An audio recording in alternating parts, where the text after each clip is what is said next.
Yo, what's going on, guys? The Kitty G on EGTV, and we're back again with another video. Today, we got you guys a special video. Pepe has officially left Arsenal Football Club on loan this summer to Nice, and yes, it has been confirmed by Nice and by Arsenal, and we'll be getting onto that video in a second. But who will be coming in? All this plus more. I got two special guests for you. I got a video for you, but let's get the show started the right way.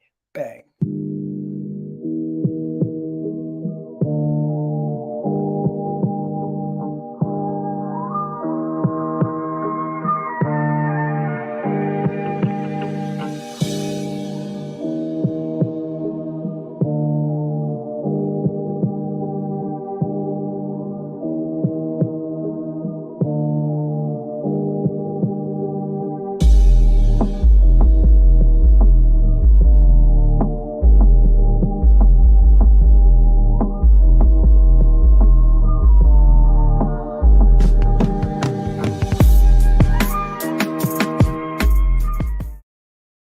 Yes, people, what's going on? It's the Kitty G on EGTV. We're back again with another video. Today we got the wonderful man himself, Dawood. How are you doing? I'm good, thank you. Doing well. Nice to hear. And do me a favor, Dawood and Brendan, while you guys are here, just put the link to whatever you're promoting in the private chat, and I'll make sure I add in the description as we are live. And Brendan, how are you, man? It's been a while. Haven't had you on the channel. I think it's been 2 weeks now. How you been? Yeah, I'm good, mate. I'm very good. Arsenal are winning, so what's not to be good, eh? There you go. Let's just begin with the mood. How are you guys feeling around Arsenal right now? Yeah, Dawood, you got your TikTok back. Someone's asking Khalid. Big up Khalid, man. I'm not even sure. Is that true? I don't even know what he's saying. If I got it back, I got it back. But yeah, it's one of them ones. It's you know how TikTok is. It's very copyrighted. You can't do anything. Say it again. Oh, can you hear me? Is my audio good? Okay, no, continue. I was just trying to see if it was back. No, it wasn't. I think he was just asking what happened to your account.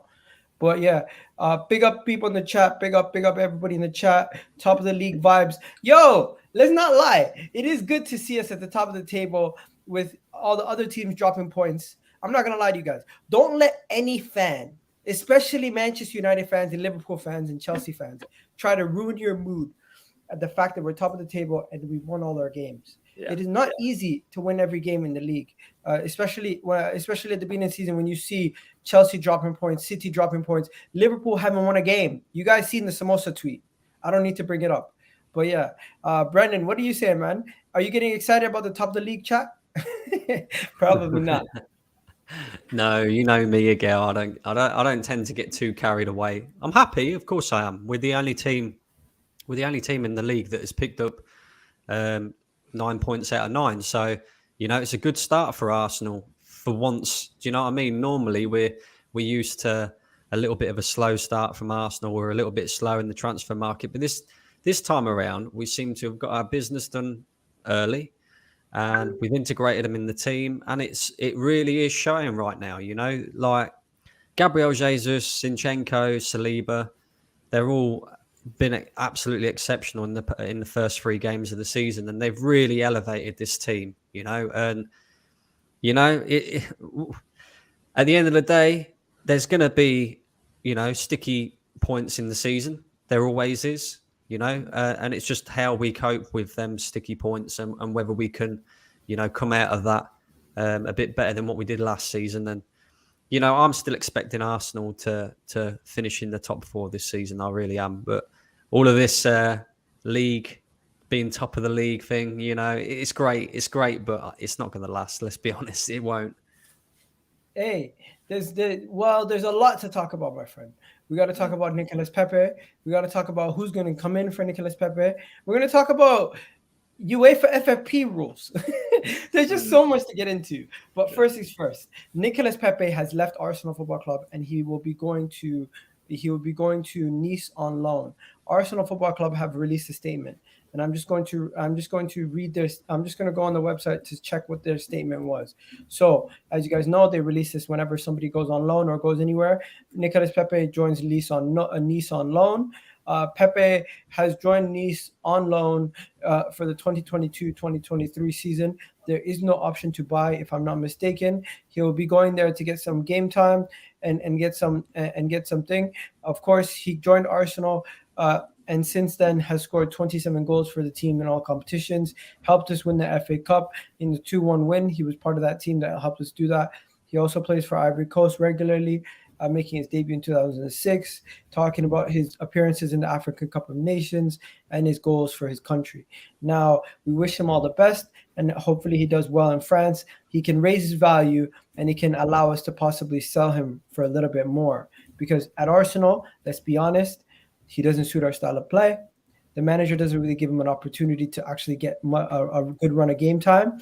And from the All or Nothing documentary, he does seem like he's a little bit on the outside of the team. Everyone else seems like they're a little bit connected. Even Cedric is very involved in the team, but Pepe is nowhere to be found. He's just not.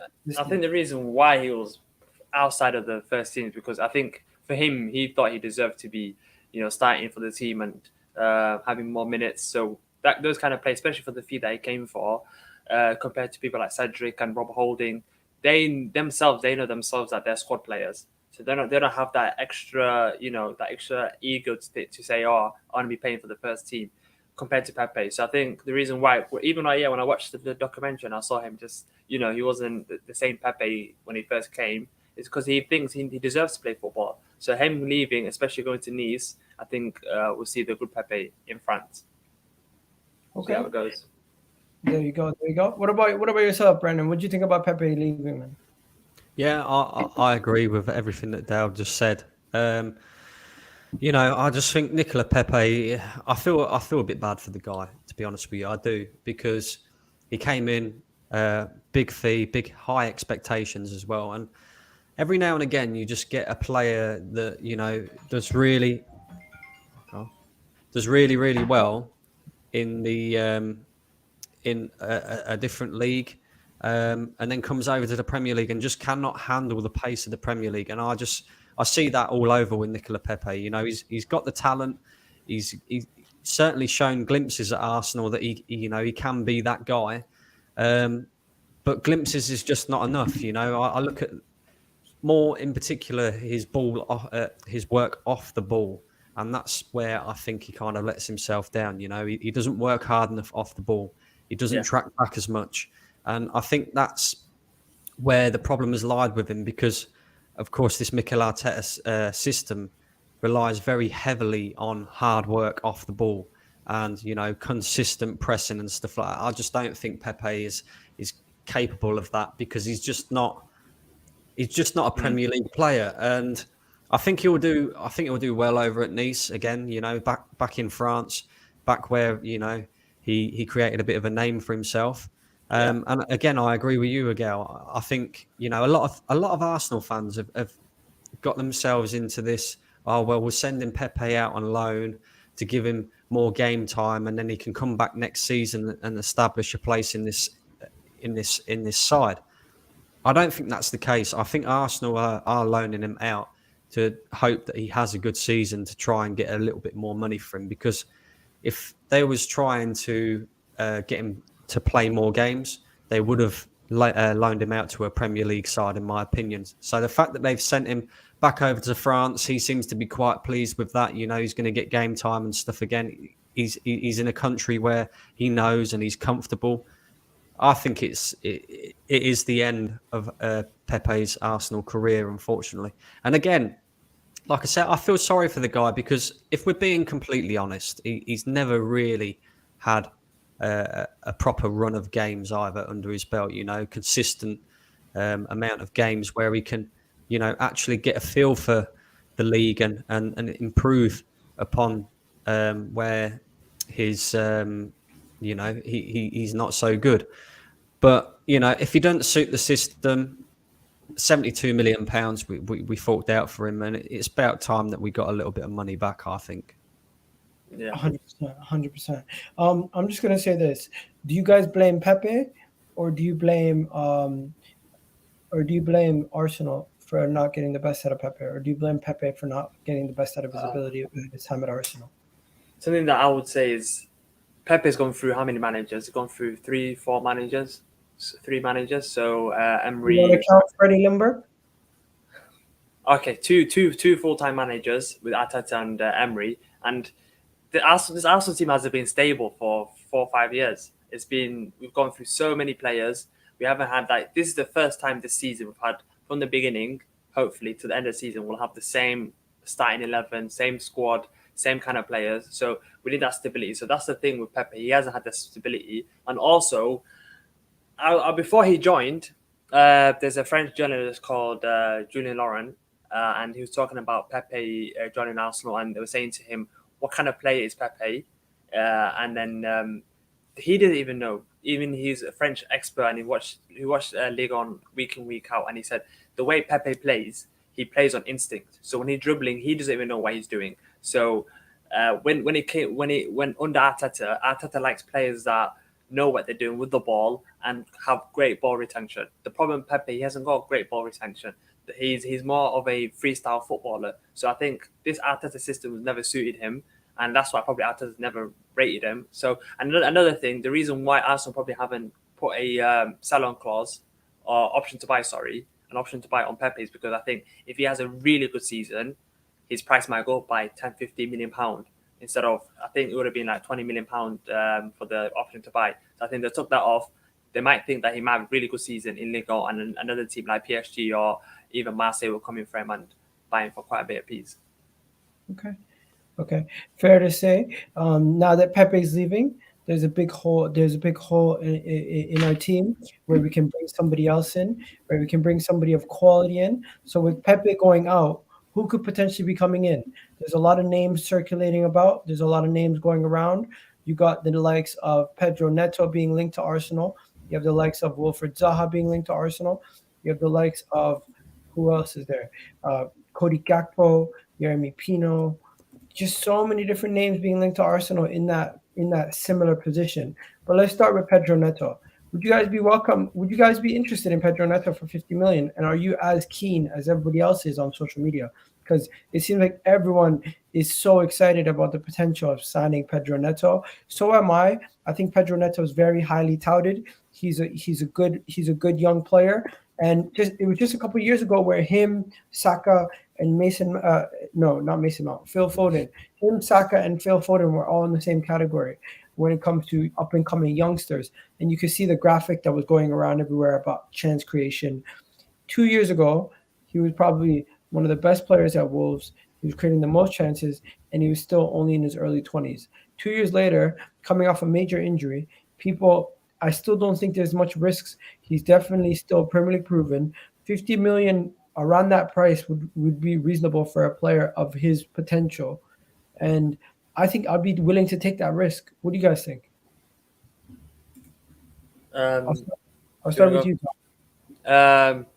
Pedro Neto, if Anthony's going for 90 million, Anthony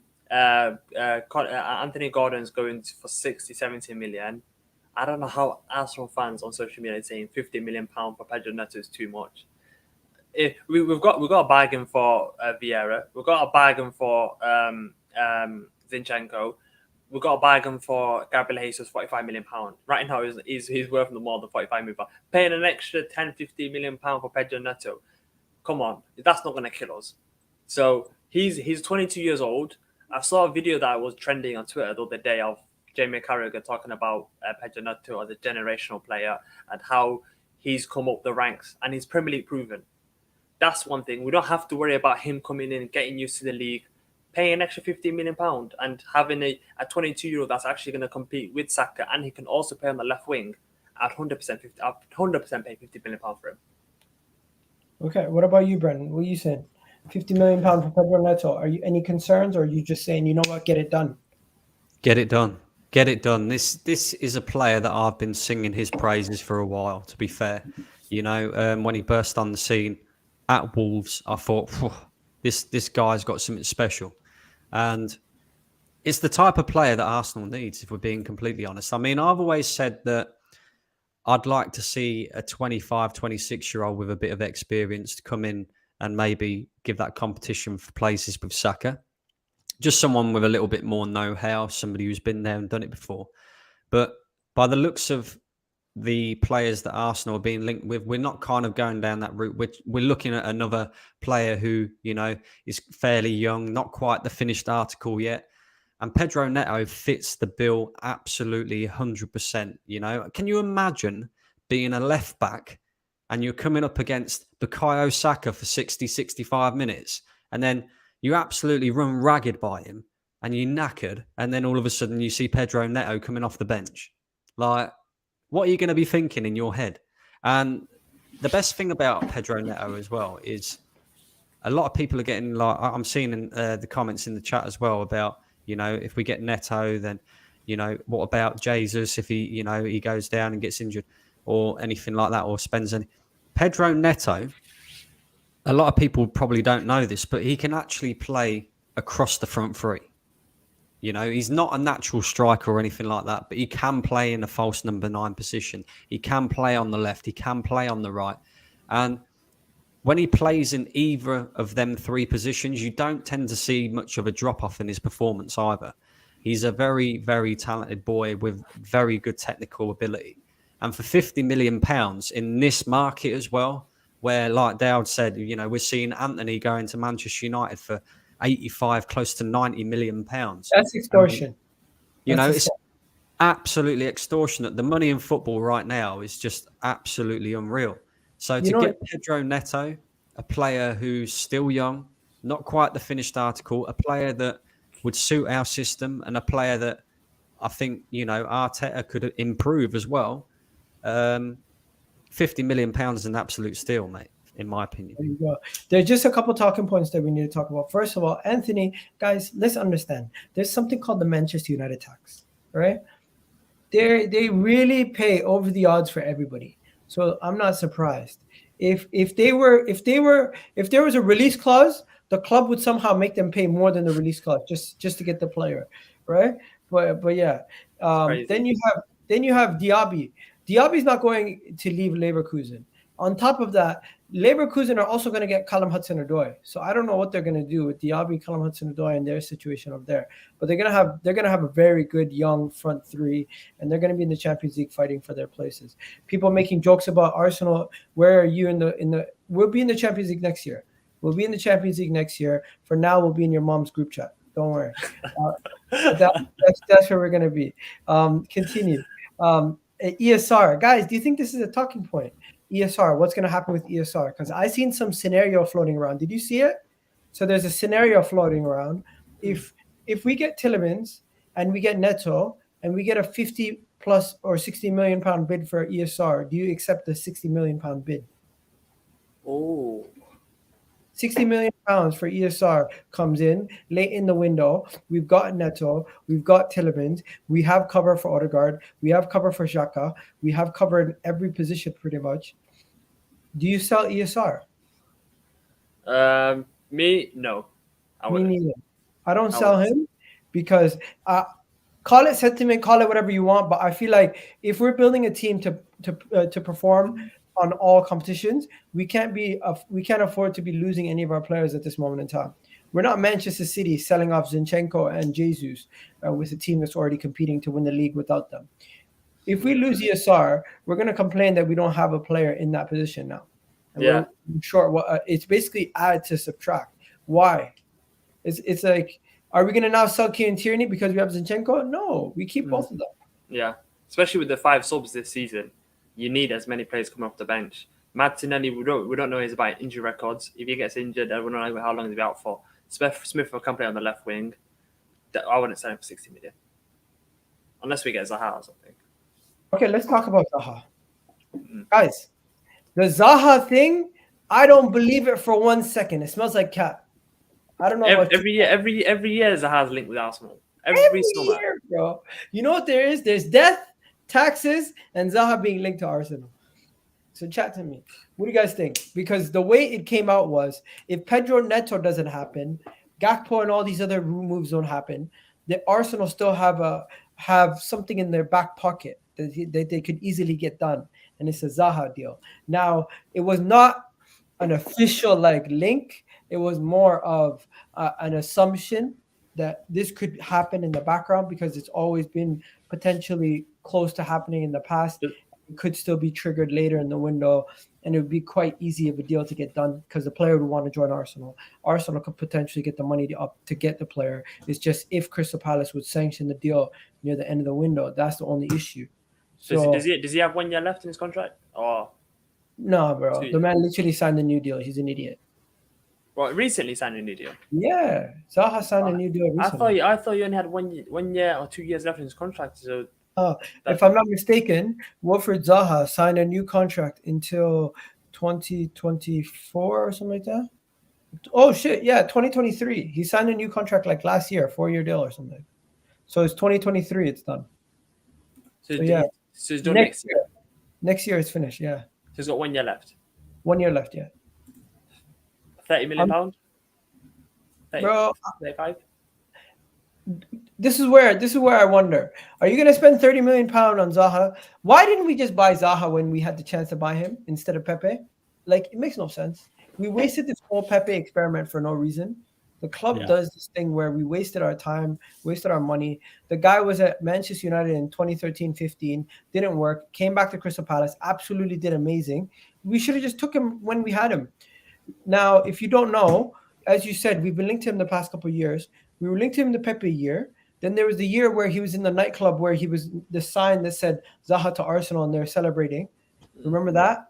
And then there was last year. I don't know why we were linked to him last year. We were linked to him again last year. And then now we're linked to him again for the 4th successive year in a row. I don't know if it's going to happen. I think at this point, he's destined to stay at Crystal Palace. He's a Crystal Palace legend. And I just think this is cap. What do you think? I agree. I've got to be honest with you. Like you just said, I think if we was going to buy Zaha, we would have got him in his prime. But a lot of people rate Zaha very highly. I do rate Zaha, but I don't rate him as highly as everybody else. I think he's very inconsistent. Very inconsistent. I think if we was to buy Zaha, we'd almost be getting another Nicolas Pepe, but with Premier League experience. Because Zaha, to me, I look at the way we want to play. He doesn't work hard enough off the ball, Does not work hard enough off the ball. He doesn't work hard enough in terms of his pressing either. He's a very dangerous player on his day. He's very skillful, can literally rip anybody apart if he's on it. But they're very few and far between. Very, very inconsistent player. And I don't know how old he is now. What is he? He must be about 28, something like that. And I know he's only got 1 year left on his contract, but he's 29. He's 29. 29. See, it doesn't fit what I think Arsenal are trying to do. I don't think we'll be going anywhere near Zaha unless we get desperate. Okay. I'm just gonna say quickly, quick fire outgoings. Big up to the people in the chat. Let me know whatever comments or topics you want to discuss. Also, while you're here, I can see that some people are talking about Europa League teams. We'll talk about that when it gets to the Europa League. Right now, we're kind of just focused on what we're talking about here. Ainsley Maitland-Niles. I'm going to be extremely harsh on Ainsley Maitland-Niles, guys. I don't like the guy. I don't like his character. I don't like what he's done as a footballer. He's ruined his career at Arsenal. He's ruined his career for England, and he's absolutely ruined his career at the top level. All he had to do was say yes to being a right back. Instead, he chose to go to West Bromwich Albion and be a left back. He chose to, a midfielder. He does not have the concentration to be a midfielder, and he hangs around with the wrong people that give him the wrong advice and have put him down the path where he's no longer going to be an Arsenal player. He's no longer going to be England international, and he'll be now fighting for his place at Southampton, where he doesn't get into their midfield, and he's going to be playing as a right back cover for Livramento while he's injured, where he could have just started for Arsenal at right back 2 years ago. Like, what was the point of all this? Do you know what it is? I think because we need players now that are 26 and over. Plus, if he's got 1 year left and you can get him for £30 million, Zaha for £30 million, Premier League proven, he can play striker because you saw him against Liverpool when he played striker against Liverpool. He can make them runs in behind. He can play on the left wing. He can play on the right wing. He's the reason why you say he's inconsistent because he's the main man every single game. Like Saka was with us last season. He had 2-3 players on him every single game. But if you've got Zaha on the left, you've got Gabriel Jesus and you've got Saka. Zaha will have so much freedom. He's not gonna. No, but Dawood, I wasn't talking about Zaha. I was talking about Maitland-Niles going on loan. Oh, sorry. Zaha was in the back of my head. I was thinking about Zaha all that time. Okay. I didn't want to cut you off. That's why people are confused. What are you talking about? Yeah, sorry. I was thinking about Zaha. I was looking at Zaha's age and his stats, and I completely went over my head what you was talking about. But okay, talking about Maitland-Niles, I don't know how we didn't go with him when he was worth £20 million. When he was linked with Wolves. Was it Wolves? A couple years ago? That time he was an England international and he just helped. But he was a squad player. He was a guy. If you watch him play left wing back, he was rarely on the ball. We could not keep possession in that team. 5-2-3 we were playing. We wasn't a possession based team. So every game it was counter attack. He had less of the ball, and then when we started moving on to. When we started the Premier League season, we had to play football and teams were sitting back. He is the most relaxed player I've seen in my life. He's a Van Dijk in midfield. He's like he thinks he's got all the time in the world where he thinks no one's going to press him. So getting rid of him, I don't know if we can probably won't even get 10 million for him, but if we can get a loan for him. Let's see if he has a good season at Southampton. I would get rid of him for free. I think he's an absolute disgrace of a footballer. You ruined his career. You're shit. I'm nice to most people, but I think Maitland-Niles is one person who does not deserve any sympathy. You ruined your career at the top level. You could have been a Reece James. You could have been Arsenal's Reece James. He said he wanted to play midfield. He goes to Roma. Mourinho still ends up playing him right back. And then he's not a midfielder. I think the back of his head, he needs to know that he's not a midfielder. Someone needs to tell him you're not a midfielder. You're right back, right wing back. Forget about that guy. Brandon, let's not even talk about him. Let's talk about the other guy you don't like, Bellerin. What do you think about Bellerin? Well, yeah, we could talk about the two of them in the same sentence, to be fair, because nothing annoys me more with football players than football players that have the potential but never reach their full potential. And Ainsley Maitland-Niles is one of them. You know, he had, like Agal said, he had a chance to become a regular footballer at Arsenal Football Club, one of the biggest clubs in world football. And he chose to, dismiss that. He almost made the same mistake as Alex Oxlade-Chamberlain, because let's be honest, right? Nobody really hears about Oxlade-Chamberlain anymore. He went to Liverpool to play midfield. He was playing right back at Arsenal. He was doing an exceptional job. Didn't want to play right back. Went to Liverpool to play midfield. When he's fit. Do you know what I mean? But yeah, you say when he's fit, but he's not a regular in that team. They don't miss him when he's not playing. And it's the same for Ainsley Maitland-Niles. He wanted to play midfield. And look, everybody has their preferred position. But if you've got a chance to play for one of the biggest clubs in world football, it doesn't matter what position you're playing in. If the coach genuinely thinks you can do a job for him there, you accept. I just think he's very arrogant and very silly, really. Like Agal said, he's obviously got the wrong people around him advising him, the wrong things. Because look, his career's taken a dive. He's going to end up at Southampton, who, let's be honest, right now look like they're going to be relegated to the Championship. And I know we're only 3 games in, but they're awful. Remember, he was about to go to Leicester on loan to play in the Europa League for them to be their starting right back. And instead, now he's now that whole West Bromwich Albion Big Sam thing. And when he went to Big Sam said, "Come, you'll play in the midfield." 2 games with Big Sam, he realized you can't play in the midfield for West Brom. So he's never going to get an Arsenal midfield. And what the problem is, as fans, we can't hold on to sentiment for players like Maitland-Niles, Hector Bellerin.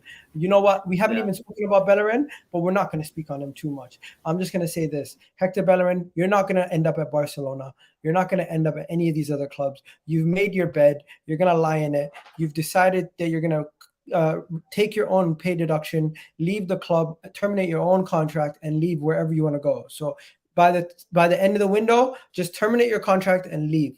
You're saving the club money. I don't really care anymore. Hector Bellerin, pre-injury, was a good footballer. Post-injury, and after he became a vegan, he wasn't the same.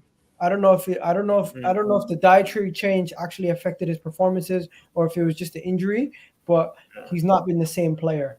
I don't know if it's a mental thing or what's happened, but some people, they just never recover from injuries. My thoughts on Bellerin again. I don't think. Don't get cancelled. Don't get me cancelled. I don't think Bellerin was that great of a footballer at all. I just think the guy was an absolute pace merchant, and when his pace went, that's when you start to see how good of a footballer he really is, which is not that great. True. Because let's be honest, right? And I've said this before on numerous occasions. The Hector Bellerin that burst on the scene at Arsenal, everybody was like, "Wow, who's this kid?" Pacey guy, gets forward, takes on players. He's not that great at defending, but he's a danger when it comes to attacking. And ever since he burst on that scene to what he is now, he hasn't improved at all. The guy has not improved one little bit. And, that's why, again, it's another player that I do not feel sorry for because he had the potential and he didn't reach his potential for whatever reason. A lot of people blame the injury. I don't think so. How long was Arsenal fans, going on platforms and saying Hector Bellerin gets in great positions, but he cannot cross a ball. Like, seriously, work on crossing your ball. And every single season, you go into the season with Bellerin at right back, and you think, well, what have you been doing in training? Because you clearly haven't worked on anything that of your weak points. You can't defend still, and you can't cross still. You're still the same player that burst on the scene. It's like, But just real quick as well. Just stop you there. I just want to know, Brooke Norton-Cuffy is going to be the next big thing coming out of our academy for that defensive positions. Hopefully he can develop into a really good right back because he's looking really good. He's gotten loaned out again. I don't know if you guys know about him, but physically he's already there. It's just he just needs to get the technical ability and everything else up there and the experience to get there. Brandon, you were going to say something? Yeah, just to add to the whole Bellerin, Ainsley, Maitland-Niles, this is where Arsenal need to improve as a football club. We need to recognise when it's time to move these players on. Because, as Dowd pointed out earlier, we could have got £20 million for Ainsley Maitland-Niles. We chose to keep hold of him. We maybe could have got a little bit of money for Bellerin a few years ago. We chose to keep hold of him, and now he's cancelling his contract. And the thing is we need to improve in that area. I mean, like we've always said about the players that we sign, do they fit a certain thing? It's starting to see now the players that we are signing, we're doing our homework on them. We're doing our scouting. Do they fit what we're trying to represent at Arsenal? Can they play the system that the manager wants to play?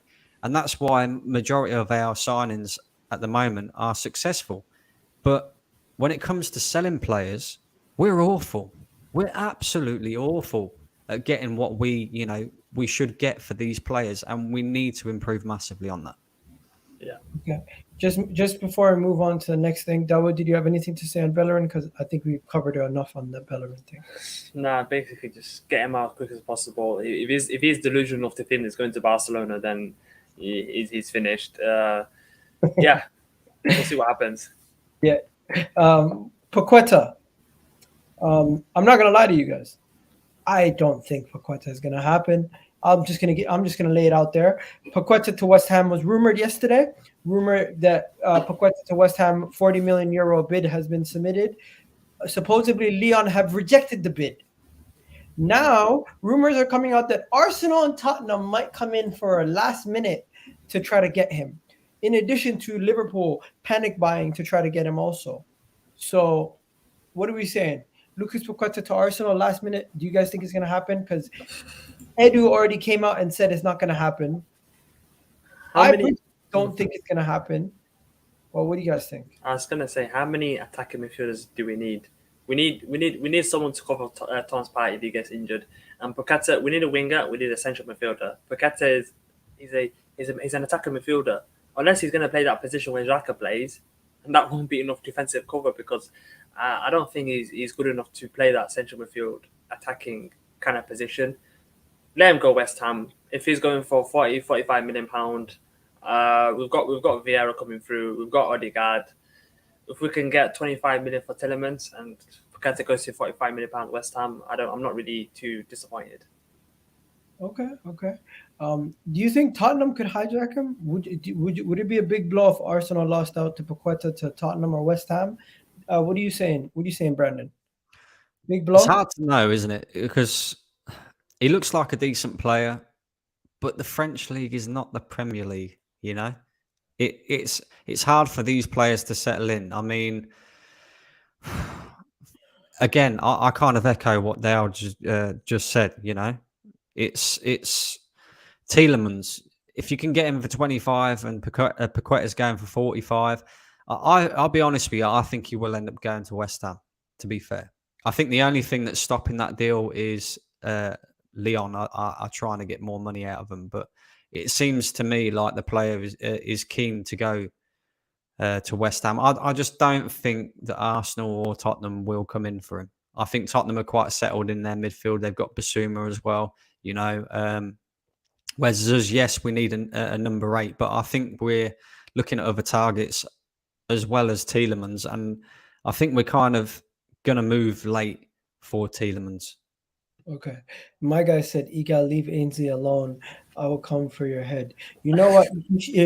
You can back him, but man doesn't even rate his own mom. Allow it. Anyway, let's just leave it alone.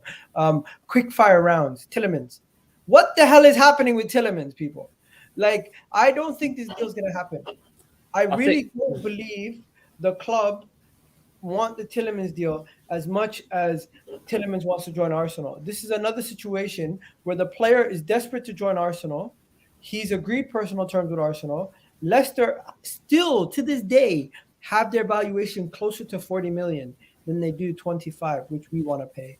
I think, this is my guess, if we do get this deal done, it will be a last-minute bid where we test them to see if they are willing to budge on their valuation. And if they don't budge on their valuation and the window closes, they can't sell the player. He's going to probably come to us on a free next year or something like that. Or he'll go somewhere else on a free. Leicester don't want to lose the player for nothing.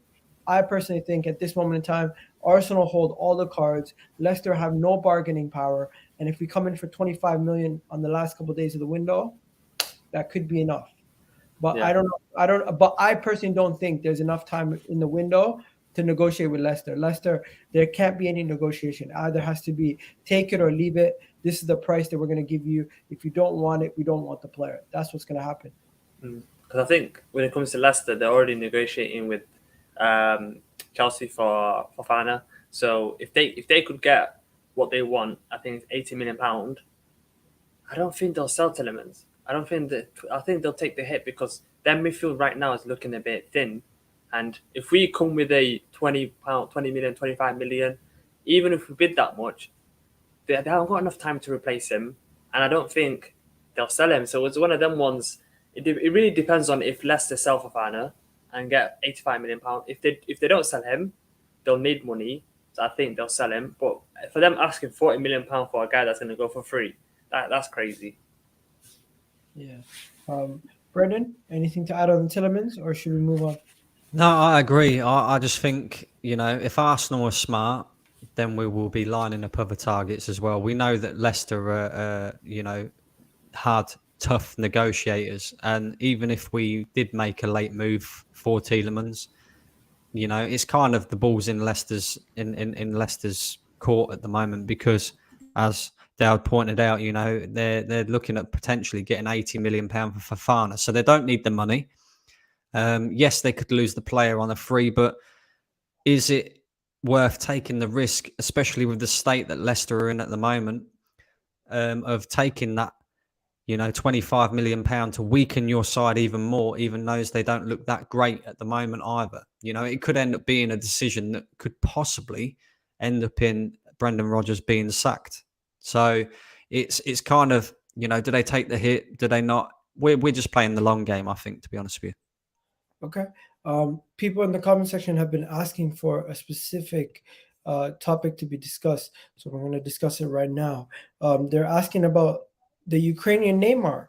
If you guys haven't already heard about him, he's a young, very, very, very explosive left winger who is right-footed, and he can create very good chances over there in that league. He's absolutely tearing it up last season, and they're calling him the Ukrainian Neymar. He got 7 assists and 2 goals in 11 games, bursting onto the scene. He's only played 60 games in his entire career, but last season was like his breakout year, doing everything he could do.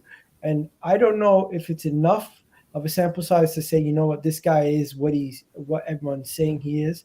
I need to see more. But the moment I hear Ukrainian Neymar or any of those things, immediately I just think he's not gonna deliver. Because I've heard the Turkish Messi. We're linked to the Turkish Messi. We're linked to the Ukrainian Neymar now. I remember we had who did we have?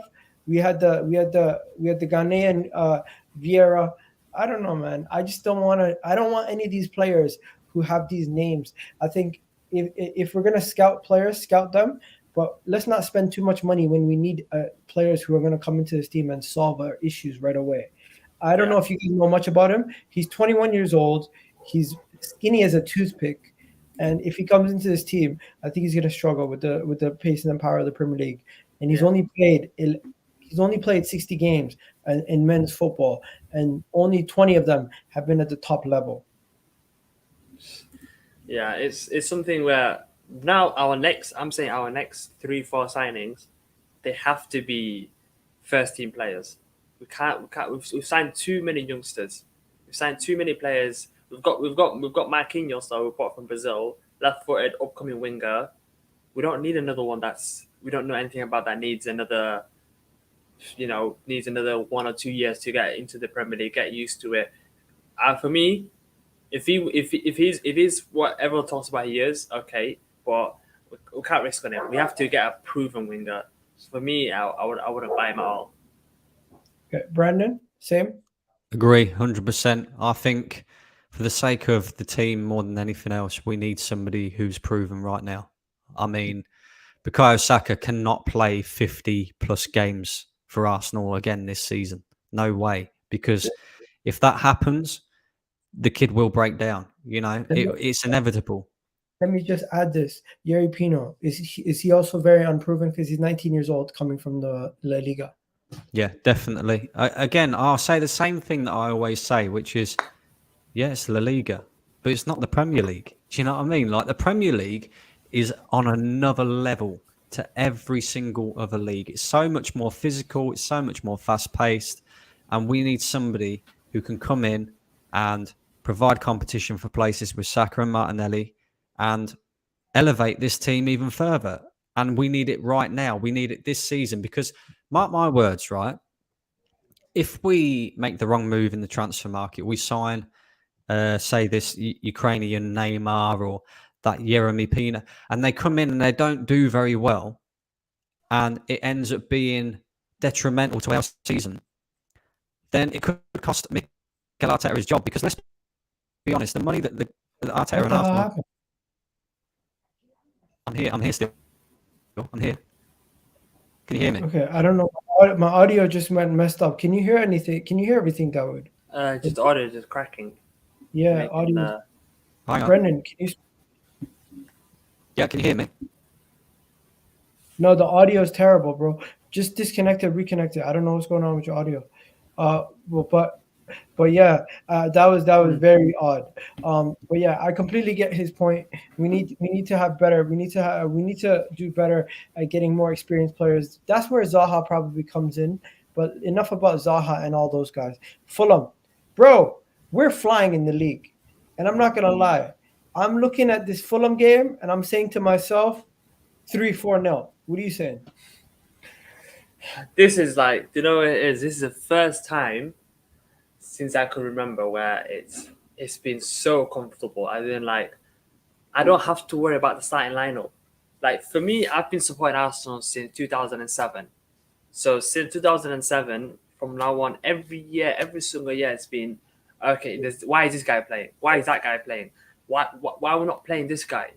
Every single year, it's been he's back. So we're just talking about the Fulham game coming up.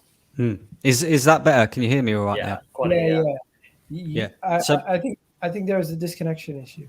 Yeah. So basically, what I was saying is there's no point in bringing in these unproven kids from a different league. It's not the Premier League. It's more physical in the Premier League. More faster pace. And the thing is, right? If we make the wrong move in the transfer market, I don't know what the hell happened, Brendan, but it was working for 2 seconds and then it disconnected. It stopped working again. Is it? Because it's got that. It's when you start talking, it's like buffering. Yeah, it's got the buffering. What about now? Is that all right now? No, it's worse. Try disconnecting the mic. Do you have a natural mic with the computer? Yeah, hang on. It might be the mic. That's the issue. It might be the mic. But yeah, I'm just looking at the team. There's no debate. It's the same team from last week. Yeah, it has to be. We have to play the same lineup as last week and the week before and the week before that. We haven't got no injuries. People are saying bring back Tomiyasu. He's had a game against Bournemouth. He's fit now. No, let's not play Tomiyasu. Play Ben White right back. Keep Zinchenko left back. Keep Martin on the left wing. Don't play with Smith Rowe. Yeah, don't play Vieira. Like every single fan was saying, put Vieira against Bournemouth. If he's not ready, what's the point of risking him? We're 3-0 up. He's not ready yet. So, but yeah, I was just saying, this is the first time in my life supporting Arsenal where I've been confident about the games coming up. And Fulham, we have to beat Fulham. We're not suspect at the back anymore. We haven't got players at the back that are prone to mistakes.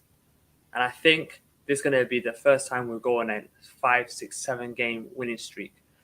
I see Gabriel Jesus scoring. I see Martinelli. Their back four is not as stable as it is, as people talk about. They've conceded quite a few goals. Mitrovic is not going to bully Saliba and Gabriel. He might have bullied who else? Trent Alexander-Arnold, but we've got Ben White right back.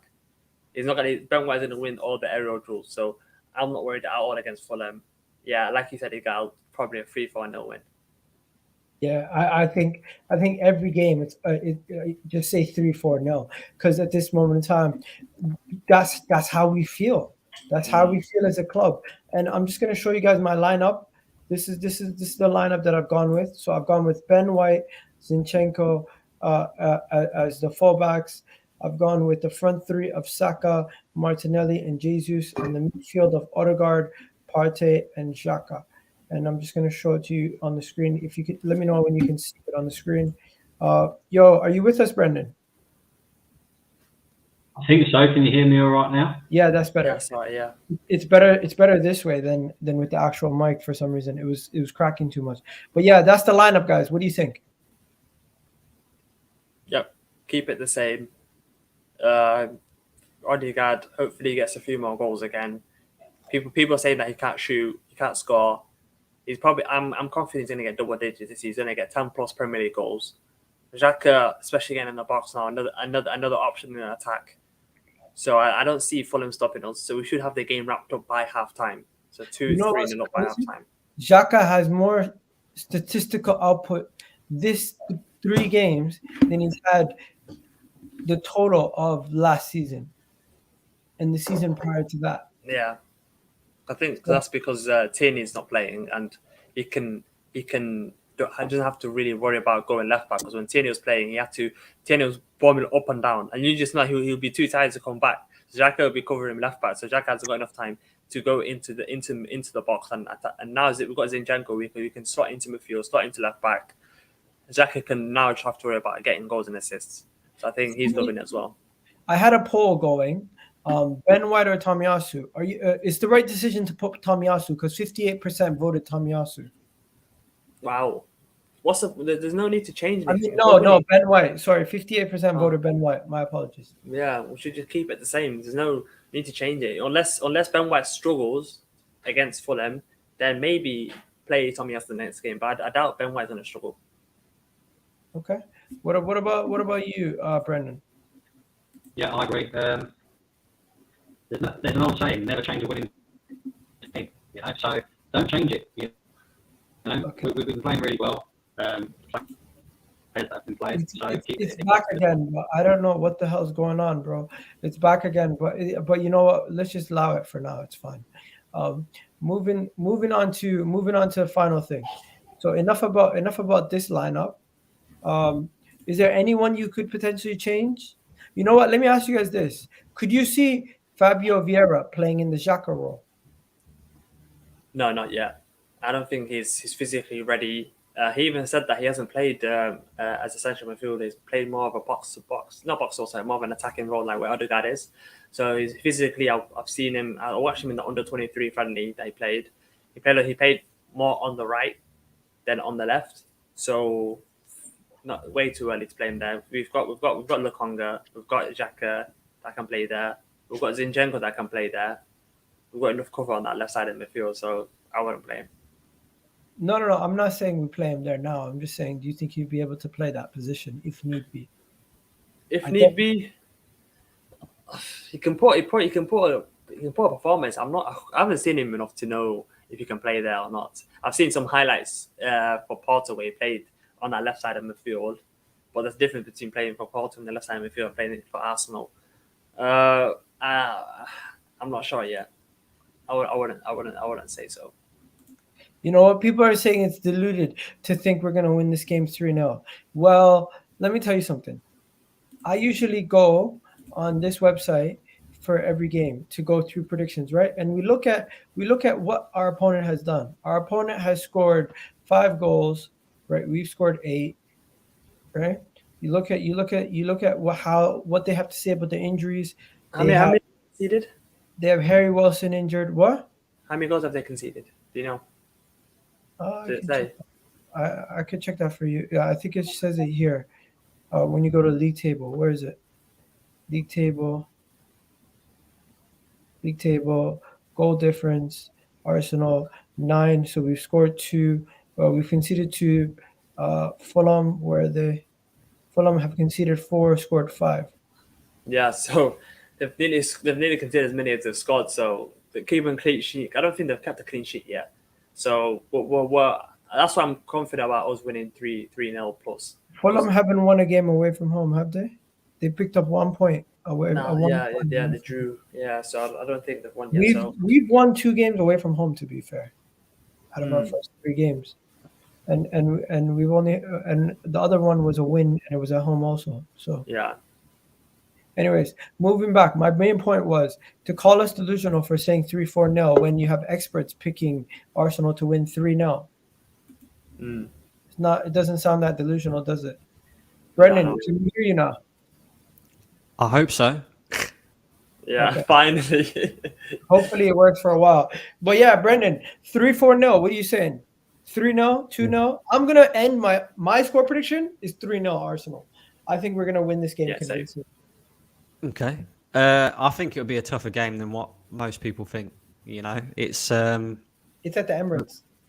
It's at the Emirates, yeah. So I do think we will get a comfortable victory eventually. I don't think it's going to be as easy as what everybody thinks. You know, it's a London derby. Let's not forget, and also Fulham are doing all right considering they've just come up. You know, they got a draw against Liverpool, draw against Wolves. They come back from being behind against Brentford, so it's going to be a tough game. Make no mistake about that. But in the end, I see Arsenal winning it quite comfortably. I'm going to say 3-1 Arsenal. You think we're going to concede? I do. I do. I do see defensive frailties still at Arsenal. You know, we kind of got exposed a little bit against Leicester. Do you think Fulham is a team that could cause us any problems with their attack?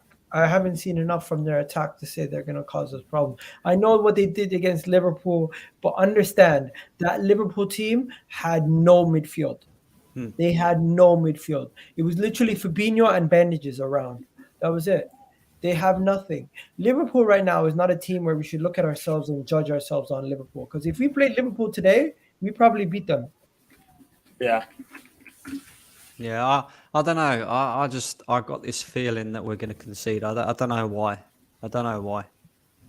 Okay. So it's more of a, if you're a betting man, you wouldn't bet on the clean sheets. That's all you're saying. Yeah. No worries. I think the reason why he said, the reason why, because he mentioned the Leicester game, Leicester had Jamie Vardy, so the Arsenal defense were always worried about that ball behind the channels. They've got Mitrovic up front. Mitrovic's not going to run in through the channels. If we can easily play we can play on the halfway line, and we don't really have to worry about Mitrovic going in behind because he hasn't got the legs. So I think that's the reason why we're not going to be hesitant of dropping back deeper and deeper. Plus, they had Madison he's a top-notch player. He's a quality player, and he's got a decent goal. Ramsey, some people say it's a mistake from Ramsdale, but instead of Mitrovic, I don't see another threat from Fulham. That's why I think it's going to be more than 3-0. It should be 3-0 by halftime. Mitrovic can cause problems for anyone. I get that. At home, but we basically have three. We basically have three center backs on the pitch, so he's not going to be able to bully the right back like he did Trent. There's not going to be a situation where he's dunking on him. Hopefully, I hope. Right, I'm not one of those guys who has Mitrovic in my fantasy team, and I benched Andres Pereira on my team. But hey, I'm surprised they're doing decent. Finally, just before we wrap up, guys, the final topic of the day. I want to know, what's your update on Gabriel Jesus? Was it ridiculous when I said he was gonna be one of the top goal scorers? Are you now changing your tune? Or I know you already have him as one of your top goal scorers at the end of the season, but I'm saying he could be in the Golden Boot race come the end of the season. Harry Kane, he's not the way the Spurs play. I don't see him as getting as many goals as. It's going to be Haaland. It's going to be Haaland, him, or Mo Salah. Yeah, Nuno's definitely not in that bracket. He's definitely not going to get more than 15 league goals. Gabriel Jesus, he's already got 2 goals, two league goals. Yeah, if he scores another 2 tomorrow, that's nearly what people said he's going to get. 10, 12 league goals, and if he gets 2 tomorrow, that's 4 already. So, and that's after 3-4 games. And he's a player at home at the Emirates. We're a different team now. I've got a different feeling about this Arsenal team at home now at the Emirates. You know what? I just realized Gabriel Jesus could win August Player of the Month. Not only could he win August Player of the Month, he could be in the August team the month, of course. Arteta could win August Manager of the Month, right? You could have Saliba in the team of the month. You could have Zinchenko in the team of the month. You could have Xhaka in the team of the month. You could have the whole team of the month could be full of Arsenal players. Literally, we have been playing the best football in the country. Brendan, there's no disputing it. Am I wrong? Yeah, 100%. No, you're right. 100%. Yeah, is my mic cool? Yeah, your mics keep messing up, man. I don't know what the hell's going on with your mic today. Maybe you need to go back to the cell phone. I think it might be the connection. It might be. McDonald's internet. That's what it is. It might be the McDonald's internet. Yeah, it might be the internet at this point. But yeah, John Terry seemed to disagree that Arsenal play the best football right now in the country. I think Arsenal play the best football right now in the country. Yeah, 100%. But yeah, just going on to what John Terry said. One more thing. Who did he say plays the best football? Man City still. No, he didn't. He just said no. He just said no when asked if Arsenal play the best football in the country. He just said no. He didn't give an answer. I think that's just a Chelsea bias, and he just got that Chelsea connection. He's not gonna. He can't say it's Chelsea because they play terrorist football. Yeah. Them man just run around with AKs. And they literally taking so many shots that they're missing every 2 seconds. Harry Kane is playing midfield these days. Definitely, I agree. But yo, guys, I think we're gonna wrap it up there. Brendan, is your mic working? I don't know. Is it? Yeah, it just goes on and off sometimes. Okay, so give us your predictions for the next 2 games because Arsenal are going to be playing 2 games for the next time we see each other, hopefully. So you got the Fulham game, And then after that, we have Aston Villa on Wednesday. So what are you saying? 2 games, 6 points potentially, and I Both see at 6 home. points being picked up from Arsenal. Yeah, Okay. I Raul? think 3-1 against Fulham, and I'm going to go with a 2-0 victory against Aston Villa. There you go. What about you, David? Well, like I said earlier, I don't think he was here, Brandon. I said earlier, this is the most comfortable, relaxed I've been since playing Arsenal. I'm not worried about any games coming up. I'm relaxed. I'm just thinking about 3 points guaranteed next 2 games, 6 points. It's just about do we want to score 3 or more goals? Do we want to carry on playing the same football? Yeah, 3-0 first game and 4-0 against Aston Villa. So comfortable. Was it 12 points out of 12? Yeah. Bro, I can't disagree with you anymore. We're gonna beat Fulham 3-0. We're gonna beat Aston Villa 3-0. We're gonna whoop both their asses. And we're gonna go into the Manchester United game 5 for 5 with over 15 plus goals only and 4 clean sheets. And we're gonna be playing and everyone is gonna be shaking it. And if we go to United and we whoop their ass too, bro, it could be 6 games on the bounce, undefeated. At that point, people are actually going to start saying it's a title charge, and they're going to start. I'm getting tickets to that Man United game, and if I can get the tickets, go Old Trafford, get them 3 points. Gabriel Jesus with that celebration. Oh my! You know you're going to get kicked out of the stadium because knowing you're going to sit with the away fans. Nah, do you mean home fans? Yeah. Nah. If I sit with the home fans, then I'm not gonna do nothing because obviously Mancunians they're a bit dangerous, so I'm not gonna do nothing. But if I can get the away tickets, I know a friend, he's trying to get me away tickets. If I can get that away ticket at Old Trafford, six wins out of 6, that would be a dream come true. Couldn't you find a way? Couldn't you find a way to get in to the away section as even if you have a home ticket? No, impossible. Because there's only tickets. There's only entrances for the away ticket, away fans. So there's only one entrance. Even if you have a home ticket, you can't go through the away section. It's impossible. But in the Emirates, you can. At the Emirates Stadium, you can get a home ticket and go to the away section. I'm pretty sure you can. I'm pretty sure they have their own entrance. I know that, but it's also connected because you can walk the whole way around the Emirates without getting blocked. So I've been to Anfield. They say, show me, because when you go near Anfield, they say what ticket, and then they literally just tell you to go that way.